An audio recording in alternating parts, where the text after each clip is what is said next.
Sagoli, everyone, and greetings, and welcome back to the Iroquois and Montagnais History channel. My name is Antonio Dockstader, and today I want to talk about a primary source that I've used in the past on many of my research into the Iroquois Haudenosaunee.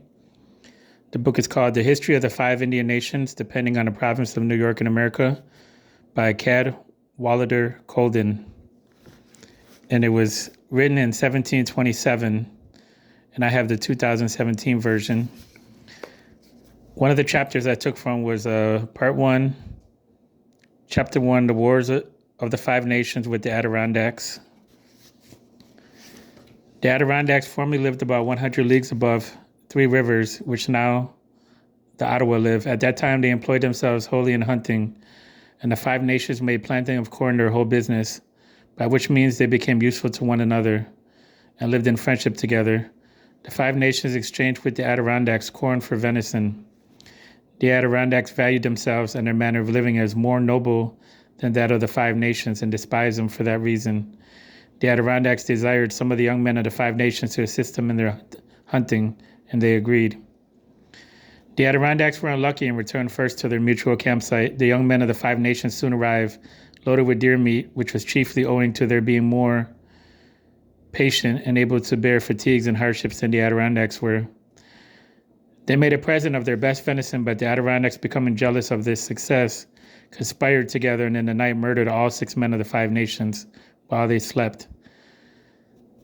They made many complaints to the chief of the Adirondacks of the inhumanity of this murder, who contented themselves ordering the murderers to make some small presents to the relations of the murdered.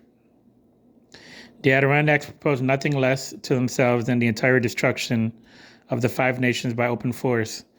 Their young men became fierce and insolent and could not be kept under discipline or order or subjection to their chiefs or captains, but on all occasions rashly attacked the enemy, who were obliged to keep themselves on the defensive and to use strategy and a skillful management of the war. The young men of the Five Nations soon perceived the advantages they gained by this conduct, and every day they grew more submissive to their captains and diligent in orders.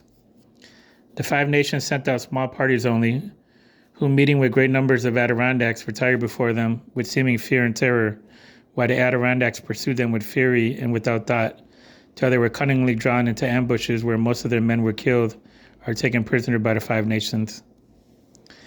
By these means, and their being frequently surprised by the Five Nations, the Adirondacks wasted away, and their boldest soldiers were almost entirely destroyed, while the number of the Five Nations rather increased by the addition of the prisoners they took. They saved the children and young men of the people they conquer to adopt them into their own nation and educate them on their own.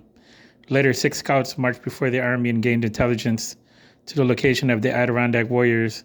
The five Nations immediately divided into 2 bodies, one to attack on the north side of the St. Lawrence River and the other to attack at Nicolet on the south side. They surprised the Adirondacks and cut them to pieces. After this battle, the Adirondacks have never been considered of any consequence either in peace or war. So this is one of the citations I spoke about in the past. I hope that you enjoyed and leave a comment. Please like this video and also subscribe. That would be great. Yawako. Catch you next time. Onagiwa.